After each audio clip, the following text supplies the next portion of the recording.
오늘 주일입니다. 데살로니가후서 1장 1절부터 우리 12절까지 보시겠습니다. 바울과 실로아노와 디모데는 하나님 우리 아버지와 주 예수 그리스도 안에 있는 데살로니가인의 교회에 편지하노니, 하나님 아버지와 주 예수 그리스도로부터 은혜와 평강이 너희에게 있을지어다. 형제들아, 우리가 너희를 위하여 항상 하나님께 감사할지니 이것이 당연하면 너희의 믿음이 더욱 자라고 너희가 다 각기 서로 사랑함이 풍성함이니, 그러므로 너희가 견디고 있는 모든 박해와 환난 중에서 너희 인내와 믿음으로 말미암아 하나님의 여러 교회에서 우리가 친히 자랑하노라. 이는 하나님의 공의로운 심판의 표요 너희로 하여금 하나님의 나라에 합당한 자로 여김을 받게 하려 함이니, 그 나라를 위하여 너희가 또한 고난을 받느니라. 너희로 환난을 받게 하는 자들에게는 환난으로 갚으시고 환난을 받는 너희에게는 우리와 함께 안식으로 갚으시는 것이 하나님의 공이시니, 주 예수께서 자기의 능력의 천사들과 함께 하늘로부터 불꽃 가운데 나타나실 때에 하나님을 모르는 자들과 우리 주 예수의 예수의 복음에 복종하지 않는 자들에게 형벌을 내리시리니, 이런 자들은 주의 얼굴과 그의 힘의 영광을 떠나 영원한 멸망의 형벌을 받으리로다. 그날에 그가 강림하사 그의 성도들에게서 영광을 받으시고 모든 믿는 자들에게서 놀랍게 여김을 얻으시리니, 이는 우리의 증거가 너에게 믿어졌습니다. 이러므로 우리도 항상 너희를 위하여 기도하면 우리 하나님이 너희를 그 부르심에 합당한 자로 여기시고 모든 선을 기뻐함과 믿음의 역사를 능력으로 이루게 하시고, 우리 하나님과 주 예수 그리스도의 은혜대로 우리 주 예수의 이름이 너희 가운데서 영광을 받으시고 너희도 그 안에서 영광을 받게 하려 함이라.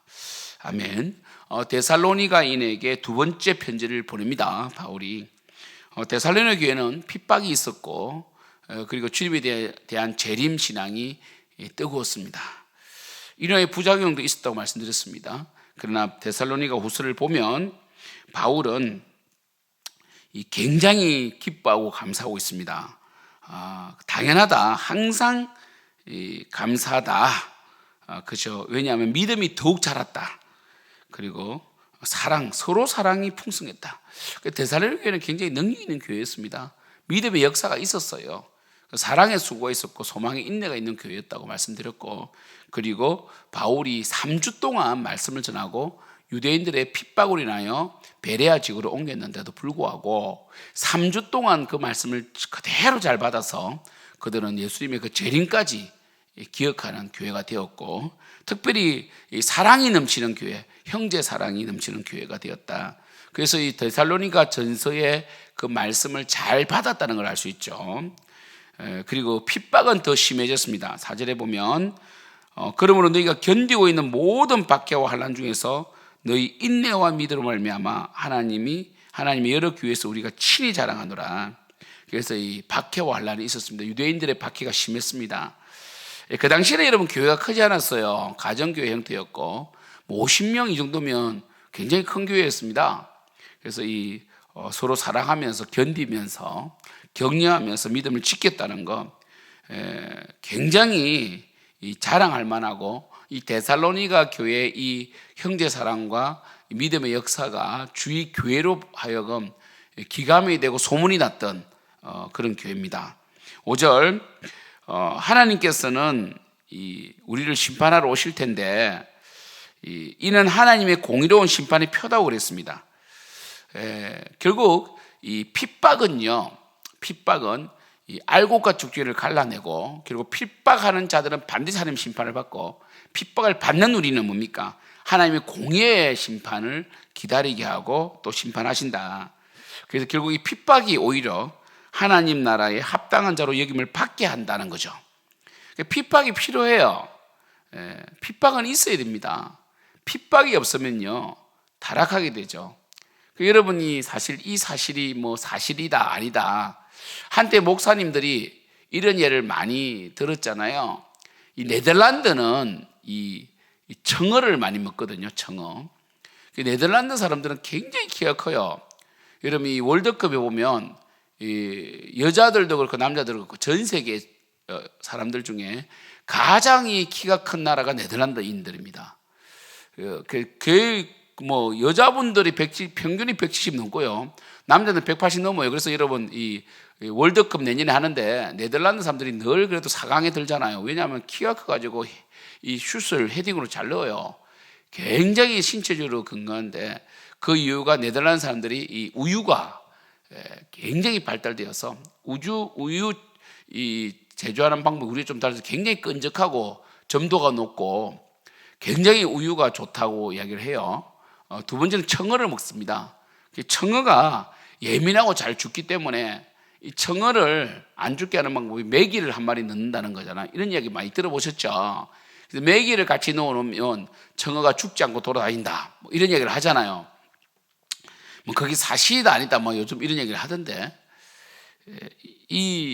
그래서 목회자들이 목사님들이 이 핍박이 있고 환란이 있을 때 우리는 믿음을 유지할 수 있다 이렇게 많이 설교를 하셨던 거죠.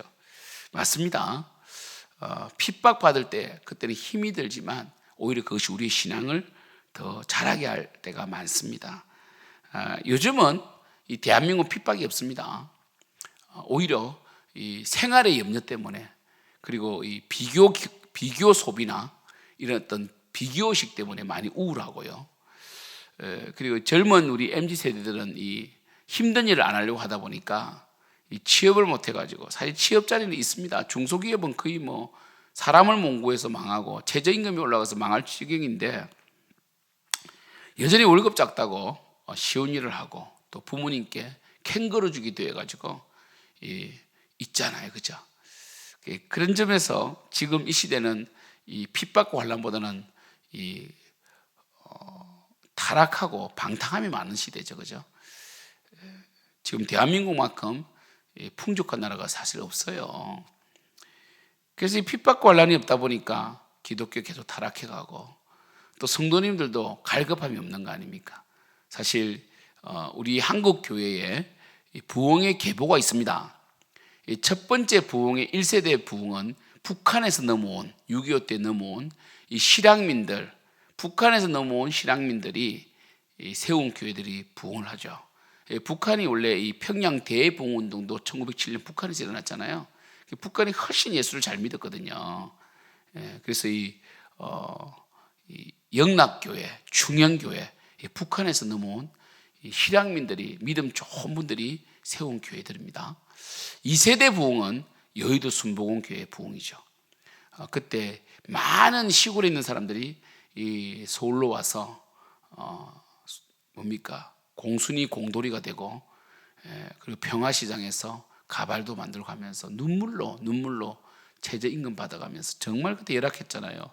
그래서 교회에 와서 기도하면서 여의도 순복음교회가 그런 정말 힘든 하청민들을 받아주어서 기도함으로 부흥이 됩니다. 정말 강력히 부흥이 되죠. 그 다음에 이제 80년대 가면서 이제 말씀 중심 이렇게 말하면서 이제 말씀이 강화됩니다. 복음주의 4인방 이렇게 말하잖아요. 그죠? 오카노 목사님, 하영조 목사님, 이동호 목사님, 그다음에 홍정길 목사님을 복음주의 4인방이 아주 이분들이 그때부터 말씀을 통하여 그죠? 이렇게 또 교회를 세워 나갑니다. 그때부터 교회가 중상층들이 오기 시작합니다. 교회 건물이 멋있게 지어지고 그리고 좀 괜찮은 사람들이 정보 교환을 위해서 교회를 오기도 하고 대표적인 교회가 소망교회였죠. 그렇게 하면서 이제 점점 교회가 멋있어집니다. 그리고 목회자도 조금 삶이 좋아지게 되고 대형 교회들도 나타나게 됩니다. 그러나 여러분 이 대형 교회는 1%밖에 안 돼요. 여러분 100명 이상 되는 교회가 20%밖에 안 된대요. 500명 이상 되는 교회가 한 2%고요. 그럼 1000명 이상 되는 교회는요 거의 한 5%밖에 안 돼요, 여러분. 그러니까 이 중형 교회도 별로 없고요. 이제는요 대형 교회도 별로 없는데 그 대형 교회 목사님들의 그 부유함을 교회 전체의 어떤 타락으로 보면 안 되거든요. 뭐 목사님이 부유하다 타락했다는 건 아니지만 그러니까 이 교회 한국교회 목사님들이 다 그렇게 사는 게 아니잖아요. 이단들 이런 거 가지고 계속 요즘에 뉴스에 이단들 이상한 목회자들 그 이단들 아닙니까? 그 안산에 있는 목사가 잡혀갔잖아요. 그리고 막 이 청소년 쉼터를 통해서 술 마시고 있던 목사, 그 다음에 또 뭡니까 뭐 돌나라 하면서 목 이단들 막 잡혀가고 있잖아요. 그 사람 브라질로 도망갔지만은 뭐 그런 거 보여주면서 마치 한국 교회 목회자들이 다 그렇게 사는 것처럼 말하면 안 됩니다. 그러니까 이제 중산층들이 교회 오면서 이제 좀 힘들고 어렵게 사는 분들은 교회 못 오게 된 거예요. 그게 어떻습니까? 교회가 계속 이렇게 이 낮은 자리로 가야 되는데 낮은 자리로 가지 못하니까 하나님께서 어떻게 하십니까? 개척교회를 또 세우시죠. 하나님께서 계속 살아있는 개척교회를 세워가지고 또 낮은 영혼들, 지역에 있는 영혼들 구원해 가시는 겁니다. 할렐루야. 우리 교회도 그래서 개척을 한 겁니다. 여전히 하나님께서는 이 교회에 소망을 두고 계시고 교회를 통하여 영혼을 구원하기를 원하십니다. 지금 이 시대는 많이 부유해졌고 이제는 코로나를 지나면서 이제 더 이상 갈급함이 사라지고 너무 공짜를 많이 바라고 이 지원금, 국가 지원금을 맛본 우리 대한민국 국민들이 계속 이 대한민국 부채는 늘어나는데 공짜 돈을 원하지만 몇 조 원을 그렇게 써버리면요 결국 뭡니까? 또 다른 세금이 올라가게 되고 또 힘들어져요. 그래서 경제는 자생을 하도록 해야 돼요. 계속 복지를 보강한다고 경제가 좋아지는 게 아니거든요. 인플레이션도 올라가고 막 그래요. 그래서 참 이 지금 대한민국 국민들이 더 허리띠를 졸라매야 되는데 지금 이 오히려 유럽 사람들은 놀다가 망했거든요. 그리스 이런 데는 완전 망해버렸잖아요. 놀다가 공무원들만 늘어나다가 망해버렸거든요. 지금 우리 대한민국 그렇게 가려고 하다가 지금 멈춰버린 건데 우리가 지금이라도 정신을 차리고 허리를 졸라매지 않으면 정말 기근이 옵니다. 기근이 오고요. 지금 사실은 이 고정비가 너무 많이 나가니까 저도 아끼려고 보면 너무 우리가 지금 문화적인 어떤 고정비가 많이 나가요. 그잖아요. 휴대폰비도 비싸고 뭐 그다음에 아이들이 하는 여러 가지 컨텐츠가 너무 비싸니까 이미 물들었고 이게 필요하니까 또 안 할 수도 없잖아요. 그죠? 그래서 참 굉장히 힘든 이 부유한데 가난한 시대를 사는 이런 이 역설적인 시대를 살고 있는데 그래도 우리가 하나님 나라를 위하여 고난을 자처하고 우리에게 주신 삶과 물질을 허랑방탕하거나 세상 사람처럼 써서는 안 되고요. 아끼기도 하면서 주님께 쓰임 받아야 되는데 그래서 우리 5절 끝에 보면 그 나라를 위하여 너희가 또한 고난을 받는다 되어 있단 말이에요. 그래서 우리는 하나님 나라를 위하여 그러니까 이 데살로니가 성도님들은 실질적인 핍박을 받았지만 지금 이 중산층이 굉장히 강력해진 대한민국 사회에서 그리고 복지가 잘 돼 있는 대한민국 사회에서 이 물질적인 이 부유함 가운데서도 우리가 핍박은 없지만 고난을 자처하고 교회를 세우는 데 쓰임 받아야 됩니다. 안 그러면요 사실 의미 없는 인생을 사는 것과 마찬가지입니다. 6절 너희로 환난을 받게 하는 자들에게는 환난으로 갚으신다는 거죠. 우리를 핍박하는 자들 하나님 심판하실 거고요. 우리 환난을 받는 우리는 뭡니까? 안식으로 주신다. 안식으로 주시고 그리고 예수님께서 재림하신다. 이들의 재림 신앙을 무시하거나 잘못했다 말한 것이 아니라 재림 맞다. 데살로니가 후서에서는 강력하게 말씀하시죠. 바울을 통해서 하나님께서 일례를 만들지 말고 일상의 삶을 떠나지 말고 최선을 다하라 이렇게 말씀하시죠. 결국 이 8절 하나님을 모르는 자들과 우리 주 예수의 복음에 복종하지 않는 자들에게 형벌을 내리신다. 영원한 형벌을 받는다. 성도들에게는 영광을 주신다. 그래서 11절 이러므로 우리도 항상 너희를 위하여 기도함은 우리 하나님이 너희를 그 부르심에 합당한 자로 여기시고 부르심에 합당이 뭡니까?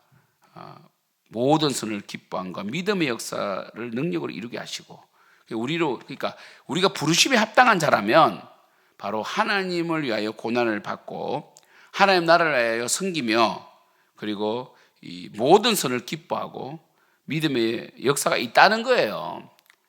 부르심을 받은 자들에게 있다는 거예요. 그죠? 우리 주 하나님과 주 예수 그리스도의 은혜대로 우리 주 예수의 이름이 너희 가운데서 영광을 받으시고 너희도 그 안에서 영광을 받게 하려 함이라. 우리가 부르심에 합당한 자인가? 하나님 우리를 부르시고 기뻐하시는가는 우리의 삶이, 우리의 열매가 보여지는 거죠. 아무튼 여러분, 하나님 영광을 위해 살아가시고, 오늘 주일인데 주일 예배 잘 드려야 됩니다. 주일 성수 잘해야 돼요. 이게 부르심에 합당한 삶의, 부르심에 합당한 자의 삶의 결과가 예배를 잘 드리고, 예배는 뭡니까? 주님의 날 아닙니까? 오늘이 주의 날이잖아요. 그래서 주님께 영광을 돌리는 오늘 예배가 되기를 축복하고, 날마다 주님을 찬양하는, 그죠? 우리가 데살로니가 전서에서 어제 배운 것처럼 항상 기뻐하고 쉬지 말고 기도하고 범사에 감사함으로, 그리고 이 믿음의 수고가 있는 여러분들을 축복합니다. 오늘도 봉사하는 우리 성도님들, 식당 봉사, 주차, 그죠? 새가족 안내팀, 그리고 찬양단들, 성가대들, 그리고 교사들, 그죠? 모든 섬기는 자들 축복합니다. 여러분의 수고가 헛되지 않습니다. 여러분에게 평강이 있기를 축복합니다. 기도하겠습니다. 하나님, 오늘도 예배 가운데 임재하시고 우리에게 복을 주시며 우리가 주님께서 부르심에 합당한 자로 살기를 원합니다. 역사여 주시옵소서. 예수님의 이름으로 기도드립니다.